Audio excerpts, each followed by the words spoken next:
In this video, we'll be taking a look at 5 college football games happening on December 6, 2025, and providing you with free team picks and total picks for each one of those games, so 10 picks in total. Welcome back to Cash Out Sports. Let's dive right into it. Oh, and don't forget to subscribe and to click the bell icon to get notified as soon as these videos get released, so that you have more time to plan out your bets as we provide these videos on a daily basis. I can guarantee that you'll have all the important information that you'll need on these 5 college football games after fully watching this video. One more thing before we start: if you would like to gain access to our best exclusive sports picks to take your journey to the next level, then check out our Patreon in the link down below, where we offer our best single picks, parlay picks, and much more. Now let's get started. Miami, Ohio versus Western Michigan. Western Michigan comes into the Mid-American Conference title game as the team on a heater. The Broncos have taken 8 of their last 9 games and have gone 6-2-1 against the spread in that stretch. That kind of run builds trust in the market, and casual money keeps backing them. Yet the current point spread tells a different story. Despite this surge, Western Michigan gives less than a field goal in the championship. That small number suggests the market has real limits on its belief in the Broncos in this matchup. Miami, Ohio enters off strong wins over Ball State and Buffalo, and those games look clean on the surface. The more important part of their profile sits just before that stretch. The Redhawks had a blowout loss to Toledo and then fell at Ohio in a revenge spot where many bettors backed them to respond. From a distance, those earlier games paint Miami as a team that struggles when the competition in the Mid-American Conference steps up. If you only skim those results, Western Michigan as a small favorite looks tempting. The memory of last year's title game loss adds another layer. Miami took a heavy defeat in this same championship setting, and that type of result sticks in people's minds and shapes the market. This game gives the Redhawks a direct chance to answer that embarrassment. Miami, Ohio brings a more balanced offense into this meeting. Gutkowski can push the ball down the field, and Brunson and Perry give steady work in the run and short passing game. That blend prevents defenses from keying on one element. On the season, the Redhawks score 26.1 points per game, while Western Michigan sits at 23.7. The gap is not huge, but in a championship game where each drive has weight, that extra bit of scoring punch matters. Miami also beat Western Michigan earlier in the season, so this group has fresh proof that its scheme and personnel can work against this defense. Western Michigan's defense has held up through the year and gives this team its core identity. The problem shows up when you dig into how the Broncos perform against the spread in a specific setting. In their last 13 games in this kind of double revenge spot, they are 3-10 against the number. That trend hints at how the market often prices them when the opponent circles the game. On offense, Western Michigan leans on Brock Lowry's rushing. His legs are a clear weapon, but that reliance narrows the playbook and makes the offense easier to diagnose. Miami, Ohio's defense holds firm against the run, so a ground-heavy script can play into the Redhawks' strength. Miami's earlier win over Western Michigan adds to the value of catching the Redhawks as an underdog in the rematch. This appearance marks their 3rd straight Mid-American Conference championship game under head coach Chuck Martin. He understands the build-up, the neutral site routine, and the adjustments that come with a familiar stage. Miami also has the top kicker in the conference. In a matchup that projects to stay tight on the scoreboard, a reliable kicking game can decide field position, strategy, and the final margin. Market perception places Western Michigan close to its ceiling. The recent run and spread covers have drawn strong support and leave little room for error in the current number. Miami, Ohio, by contrast, sits on the other side of that curve and looks undervalued relative to its balance on offense, defensive fit, experience in this setting, and edge on special teams. With Gutkowski settled into the offense, with the roster showing resilience after earlier setbacks, and with Martin's track record in this game, the side I support is Miami, Ohio to cover as the underdog. As our first pick for this matchup, the Miami, Ohio Redhawks to cover the spread as underdogs is our full game side pick. Both defenses rank in the top tier of the Mid-American Conference. Each unit limits mistakes, rallies to the ball, and forces opponents to drive the field. On paper, that kind of profile can push bettors toward an under. The setting and timing of this game point in a different direction. Ford Field offers perfect indoor conditions, so wind, cold, and weather will not slow either offense. Both staffs also now have 12 full games of film on each other and on every opponent in the league, which sharpens game plans and play sequencing. The first meeting between these two teams finished with 43 total points outdoors. That game came earlier in the season, before both offenses found their late-season rhythm. Now the timing between quarterbacks and receivers has improved, the run games know their core calls, and the play callers have a clear sense of what their players do well. That rhythm raises the chance of explosive plays from both sides, whether through shot plays from Miami or broken contain on Lowry's scrambles for Western Michigan. The matchup also sets up as even, which keeps the door open for overtime. In a game where neither team can separate much on paper, extra possessions are a real possibility. Extra possessions add scoring chances, and that structure tends to work against under tickets. Combining indoor conditions, sharper offensive execution, and the very real chance of extra time, I side with the over on the total. As our second pick for this matchup, over the projected total is our full game total pick. BYU versus Texas Tech. The Big 12 Championship opens the slate on Saturday afternoon, with kickoff set for 11 a.m. local time in Arlington, Texas. Texas Tech enters at 11-1 and already sits in a secure playoff position. The Red Raiders' lone loss came at Arizona State, and they played that game without their starting quarterback. BYU also comes in at 11-1, with its only defeat handed out by Texas Tech. The selection committee treats a BYU loss here as a deal-breaker for the playoff, which clashes with how strong this BYU team looks on the field. The issue is less about quality and more about fit, because Texas Tech matches up in a way that cuts straight into what BYU does best. BYU builds its identity on power, size, and a punishing style. That profile has worked across the Big 12, except when the Cougars face Texas Tech. Tech lines up with more size, more power, and the same mindset. The teams share a blueprint, but the Red Raiders carry the bigger frame and the deeper roster for that style. When both sides stick to their base approach, the physical edge leans toward Texas Tech. For BYU to flip the script, it likely needs events that sit outside the normal run of play. Trick plays, turnovers that flip the field, odd bounces on special teams, and broken plays that steal points all play into that path. If the game stays in a straight line, with both teams lining up and trading snaps, the balance tilts toward the Red Raiders' front on both sides of the ball. Texas Tech also brings an impressive track record against the number. The Red Raiders sit at 11-1 against the spread, which means they tend to win and clear the posted margin. That pattern points to a betting market that continues to understate their level week after week.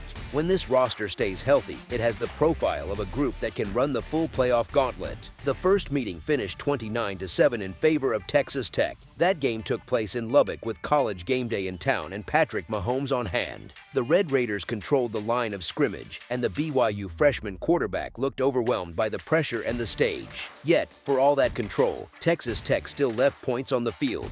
The offense stalled in the red zone and traded clear touchdown chances for field goals. That kept the score from turning into a complete blowout on the scoreboard, even as the run of play leaned heavily toward Tech. Now the game moves to AT&T Stadium, and for Texas Tech, that building feels close to a second home. The last outing against West Virginia shows the current form. The Red Raiders rolled up 572 total yards, with 188 yards on the ground, 6.1 yards per play, 32 first downs, and a 14 for 21 mark on third down.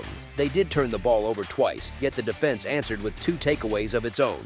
On defense, Texas Tech held West Virginia to 180 total yards, 3.3 yards per snap, 9 first downs, and a 2 for 13 line on third down. On the season, the Red Raiders have scored 42 or more points in 5 of the last 6 games. The November 8th meeting between these teams followed the same theme. Texas Tech again won 29-7, scored in every quarter, and did not give up a touchdown until late in the game. The defense limited BYU to 255 total yards and 3.9 yards per play, with 14 first downs and a 3 for 14 performance on third down. Tech also forced 3 turnovers. The effort on both sides of the ball matched the final score. BYU brings a tough, defense-first mindset and enough physicality to hang around, and on the right day that profile can even tilt an upset. The obstacle comes on offense, especially when the Cougars face quality defenses. Quarterback play has not held up well against better teams, and that shows up when they need to throw on schedule. By contrast, Texas Tech grades out as one of the most balanced teams in the country, sitting in the top 5 in both scoring offense and scoring defense. On top of that, the Red Raiders have covered 10 straight games when laying a double-digit spread. In the last 4 games as a double-digit favorite, Texas Tech has held every opponent to single-digit points. The earlier meeting with BYU fits that run, with the same 29-7 score. Over the last 5 contests, the Red Raiders have allowed an average of 7.2 points per game. If BYU cannot establish the run and keep the chains in short yardage situations, the gap on the scoreboard can open up fast. A competitive Big 12 title game remains possible, but the matchup and the numbers both point in one direction for the side. As our first pick for this matchup, the Texas Tech Red Raiders to win and cover the spread as favorites is our full game side pick. There is a risk in staring at the box score from the first meeting and drawing the wrong lesson. A quick glance at a 29-7 final might make the higher total in the rematch look strange. The earlier game landed well under most posted totals, and both defenses carry strong reputations. Yet it also makes sense to see more scoring from each offense this time than in that first meeting. The key question is not whether points increase at all, but whether they climb high enough to clear the current number. 2 main pieces shape the total. The first is the strength of the Texas Tech defense, which ranks at the top of the sport against the run. The Red Raiders allow 68.9 rushing yards per game. Only 12 teams in the country keep opponents under 100 rushing yards per game, and 10 of those teams sit in the playoff mix. Texas Tech gives up even fewer rushing yards than any of them. BYU leans on a ground-heavy approach so that strength cuts right into its base plan. The stat line reflects more than game script. Many opponents do chase from behind, but the raw number still shows how hard it is to run straight at this front. For BYU to string together first downs, it must move away from its normal run-first DNA and accept more dropbacks and longer developing throws. The second factor is Texas Tech's strange trouble in the red zone. For an offense this explosive and talented, the Red Raiders finish a surprisingly small share of red zone trips with touchdowns. The problem has repeated across the schedule, not in 1 or 2 halves. If that pattern shows up again against a physical and organized BYU defense, the drive charts will feature more field goals and empty trips. When the Red Raiders finally fall out of the playoff picture, the red zone issue will likely sit near the top of the post-mortem. The tape from the first matchup backs this up. Outside a handful of runs and passes that gained 30 yards or more, Texas Tech did not dominate every snap on offense. Without steady explosive plays, the attack looks less frightening, especially with a run game that ranks 96th in line yards. BYU can bring pressure when it blitzes quarterback Morton, which can disrupt timing and force shorter completions. On the other side, Texas Tech crowds the line and makes it hard for BYU to lean on the zone read game. In the first meeting, those zone read looks produced 2.8 yards per play on 26 carries. The passing matchup tilted toward Texas Tech as well. The Red Raiders broke up 7 of quarterback Bachmeier's throws, held him to 188 passing yards, and limited his longest completion to 21 yards. That kind of pass defense squeezes the ceiling for scoring drives because the offense must stack many short gains instead of striking deep. Both defenses grade out well by advanced metrics. In expected points added per play, Texas Tech ranks first in the country and BYU ranks 14th per CFB graphs. Texas Tech holds enough balance on offense to move the ball, yet BYU's defense tends to bend without allowing many touchdowns in the red zone. That profile fits a game script where drives stall inside the 20 and the scoreboard climbs in smaller steps. The total in the first meeting sat in this same range. The matchup supports more of the same, and a scoreline in the 31-17 window still leaves room under the current total. Unless Texas Tech suddenly fixes its red zone issues after a full season of problems there, that range looks close to the upper edge of what this game produces. As our second pick for this matchup, under the projected total is our full game total pick. Georgia versus Alabama. The season has spun through realignment changes and portal churn, yet the Southeastern Conference title game still lands on the same pairing that has shaped much of the league's modern era. Georgia returns to Mercedes-Benz Stadium after its trip to face Georgia Tech, and Alabama walks back into a setting that feels routine for both programs. Across the last 12 conference championship games, these two have owned 11 trophies, and this matchup marks the 4th time in that span that they fight for the crown. Their most recent championship meeting ended with Alabama toppling an unbeaten Georgia group that entered as the top-ranked team in the country. That win secured Alabama's path into the 4-team playoff and shut the door on Georgia's hopes that year. Since then, the two programs have crossed paths twice in regular season play, and both games swung toward Alabama under its current leadership. Georgia's head coach has only one victory in 8 attempts straight up against Alabama since taking the job in Athens, which has shaped much of the conversation around this rivalry. Numbers on the board frame the current meeting. Alabama broke Georgia's long home run in September, ending a streak of 33 straight wins that stretched close to 6 years. Georgia closed as a 2.5-point favorite in that game. Odds makers posted the same number for this neutral site meeting, but that spread projects closer to a 5.5-point edge if the game were played again in Athens. A gap that large does not match a view that these teams grade out far closer than that when placed on an even field. Both groups enter with strong resumes built on detail in the trenches. Georgia's offense has turned in efficient work over the last several weeks, although those results came against weaker defenses than what Alabama has faced. Alabama holds an edge on defense in the recent data. Since Week 10, Alabama ranks inside the top 5 in predicted points added per play and points allowed per quality drive. Their work on standard downs and passing downs sits well inside the top 15, and the same applies to their results against the run and the pass. They also sit in the top 15 in havoc created over that stretch, and their touchdown prevention in the red zone edges out Georgia on an equal number of trips allowed. Their first meeting this season showed how fast these matchups can shift. The offenses struck early and often, then the defenses steered the rest of the game. Alabama scored all 24 of its points before halftime and held the line through a long second half. Georgia lost a fumble in that game, while Alabama kept a clean sheet, and the season turnover numbers show the same trend. Georgia ranks 66th in turnover margin, while Alabama sits at 13th. For this rematch, Georgia will try to lean on its ground game, and Alabama will look to test a Georgia pass defense that has had trouble generating pressure. That limitation for the Bulldogs carries clear weight in a game this tight. Both teams faced difficult rivalry games last week. Alabama's win over Auburn came with uneven offense. The Tide produced 280 total yards, 3.8 yards per snap, 18 first downs, and 4 conversions on 17 third downs. 8 penalties halted drives, although Auburn's 10 flags evened out that part of the game. Alabama's defense yielded 411 yards and 20 first downs, but 2 key takeaways steadied the outcome.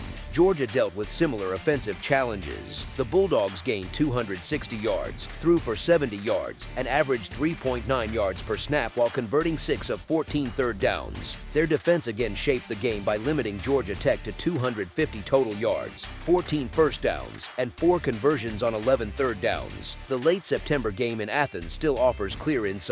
Alabama finished that 24-21 win with sharp execution. The Tide converted 13 of 19 third downs, avoided turnovers, and committed only 4 penalties. Discipline mattered on every possession, and a similar approach will hold value here. Georgia has enough stability on defense to change the shape of a rematch with one strong series, which matches the expectation that this game stays inside a small scoring window. Georgia has looked steadier across the full season, and playing in state offers a natural lift. At the same time, Alabama owns the lone win against Georgia this year and has taken 9 of the last 10 matchups in this series. This Alabama group may not overwhelm teams as past editions did, but it keeps stacking wins behind one of the top defenses in the country. Underdog history adds more detail. Since 2008, Alabama has entered 11 games as the underdog and has an 8-3 record straight up. The stakes also shape the moment, as Alabama must win to return to the playoff after missing out last year. The preseason call here backed Alabama to win both the conference and the national title, and nothing in the current landscape shifts that view.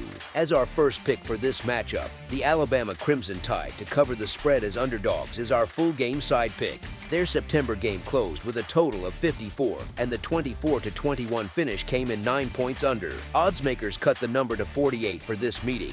That sets the lowest total in this series since the 2018 title game, which closed at 45.5 before overtime pushed the final past the number. Across this coaching era, every meeting in this matchup has cleared this number except for the recent game in Athens. The traits of both offenses point toward lower scores. Alabama and Georgia both operate at slow tempos and do not lean on frequent explosive plays. Each sits outside the top 100 in seconds per play, beyond the top 50 in explosiveness on the season, and inside the 90th spot, or worse in explosiveness since Week 10. The defenses fit the same mold. Both sit inside the top 15 in limiting plays of 20 or more yards. Georgia has cut down explosive passes over the last 5 weeks, while Alabama has limited explosive run plays with similar success. Those strengths match what each offense prefers to do, which tightens the field and drains time. Coaching strategy also factors in. The Southeastern Conference title remains a major goal, but the playoff picture this year makes it unlikely that the loser falls out of the chase. With several high-stakes games still possible,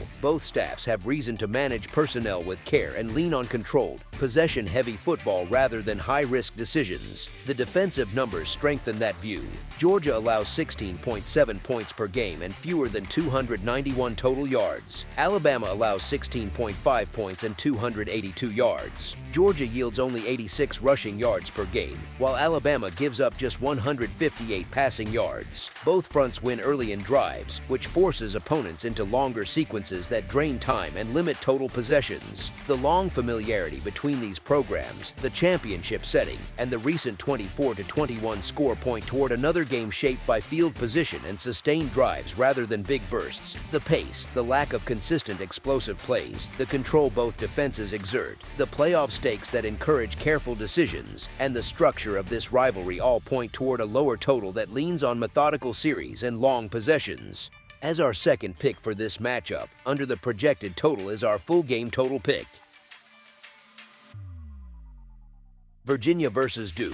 The Duke Blue Devils and Virginia Cavaliers meet in the ACC title game less than a month after a regular season clash that tilted hard toward Virginia. The Cavaliers controlled that first matchup, winning 34-17 and choking off Duke's ground attack to only 42 rushing yards. People like to say it is hard to beat the same team twice in one season. That line fits some spots, but the first meeting was one-sided, and the gap on the line of scrimmage stood out. Duke needed the fifth tiebreaker to reach this stage after a late season run that finished at 3 wins and 3 losses, with opponents scoring an average of 33.3 points in that stretch. That profile looks shaky against a Virginia defense that gets steady pressure and sets the tone. Virginia's front has been a steady force. The pass rush averages 2.5 sacks per game and keeps offenses behind schedule. The Cavaliers sit inside the top 30 in defensive success rate and in net points per drive, which means they both get stops and limit damage when they bend. Duke has been happy to play in track-style games this year, but when they saw this Virginia front seven, their offense bogged down. That earlier game gave a clear look at how Duke's line handled Virginia's speed and power up front, and the answer was not encouraging for the Blue Devils. The defensive split between these teams goes even deeper. Virginia's stop unit has carried its weight all season. Duke's defense has not. The Blue Devils rank 112th in defensive success rate and 114th in quality drive rate allowed. They struggle most against the pass, which is a bad match against Chandler Morris and his receivers. The Cavaliers have already shown they can stress Duke's coverage shells and pass protection. Morris has thrown 7 interceptions this season, and 2 of them came against Duke, so ball security matters. But when he avoids big mistakes, the structure around him looks tailored for this opponent. Virginia has leaned on its defense to create separation on the scoreboard. That strength grows in value when you compare it with Duke's profile. The Cavaliers give up only 20 points per game, which ranks 24th in the country, and they hold opponents under 312 total yards per outing. Duke, by contrast, allows close to 30 points per game, sits in the high 90s in scoring defense, and surrenders more than 414 yards per contest. In a championship game, possessions shrink, every drive carries weight, and that sort of gap in efficiency can matter more than in a random week in October. History at the window also supports Virginia. The Cavaliers are 9-1 against the spread in the last 10 meetings with Duke, which shows a long run of outperforming expectations in this series. Duke sits at 1-9 against the spread in its last 10 games after scoring 45 or more points. That trend points to a pattern where a big scoring outburst tends to be followed by a step back. It also fits this specific matchup, since Virginia's defense is built to cool off fast offenses instead of chase them. The first meeting this season in Durham was a blueprint. Virginia raced to a 17-3 advantage by halftime and stretched the margin to 31-3 after 3 quarters. The final was 34-17, but the game felt over long before the last whistle. The Cavaliers rolled up 540 yards of offense. On the ground, they outrushed Duke 224-42, and the tone of the game followed that edge. Virginia will not have 2 of its running backs for this one, yet Taylor and Whaley remain available to lead the rushing attack. Duke's secondary could come in less than full strength, and even at full health they had trouble forcing Virginia off schedule or getting off the field. That earlier contest showed a clear gap in physical play and depth. Season-long results back up that picture. Virginia finished the regular season with the better overall record and came close to perfect at home, dropping only one of 7 games in Charlottesville. Against the spread, the Cavaliers went 8-4, while Duke managed a 5-6 mark. On defense, Virginia has allowed 9.4 fewer points per game than Duke, and they already handled the Blue Devils in a 34-17 road win this season. Duke looks a bit fortunate to hold this spot in the title game, and while the conference has not had a vintage year, Virginia has been the most complete team in the league. The Cavaliers now sit 1 win away from locking up the conference championship and a college football playoff berth, while Duke carries more of a glad-to-be-here profile into a setting that often exposes defensive flaws rather than hides them. As our first pick for this matchup, the Virginia Cavaliers to win and cover the spread as favorites is our full game side pick. Duke's season totals point to fireworks. The Blue Devils have gone 9-3 to the over in 12 games. Their offense scores in bunches, and their defense gives plenty back. They scored at least 30 points in 8 games. They also allowed at least 30 points in 7 games. That mix has created high totals and fast scores on both sides. So at first glance, an overplay looks like the default angle in any game that involves Duke. Virginia's track record points the other way. The Cavaliers have a 6-5-1 record to the under for the year. They opened the season with 5 straight overs as the market adjusted to their tempo and efficiency. Since then, the under has gone 6-0-1 in their last 7 contests. That swing links to the rise of their defense and a style that prefers control over chaos. Their games often feature longer drives, fewer explosive breakdowns, and more snaps that end with modest gains instead of breakaway plays. The matchup dynamics press toward that slower pattern. Virginia's defense sits near the top of the Atlantic Coast Conference. They allow only 20 points per game and force opponents into extended possessions that eat clock. Duke brings real offensive firepower, but this is the same unit that managed only 17 points in the first meeting. On the other side, Duke's defense has struggled all season, yet Virginia's system is not built for wide-open shootouts. The Cavaliers average 433 yards per game with a balanced run and pass mix. They let Jamari Taylor and the rest of the ground game set tempo, which shortens the game and limits total possessions. We have already seen these teams on the same field this year with a posted total of 60 points. They combined for 51 points in that 34-17 Virginia win, which landed 9 points under the number. A conference title game often nudges coaches toward more cautious calls, simpler decisions on 4th down, and a preference for field position. That kind of approach, paired with Virginia's defense and a methodical style on both sides, creates conditions that favor a scoring output below a lofty total. As our second pick for this matchup, under the projected total is our full game total pick. Indiana versus Ohio State. These two teams look similar on paper in how they play and how they profile. The key gap sits in raw talent. Ohio State lines up future pros at almost every spot, with the defense as the clearest example.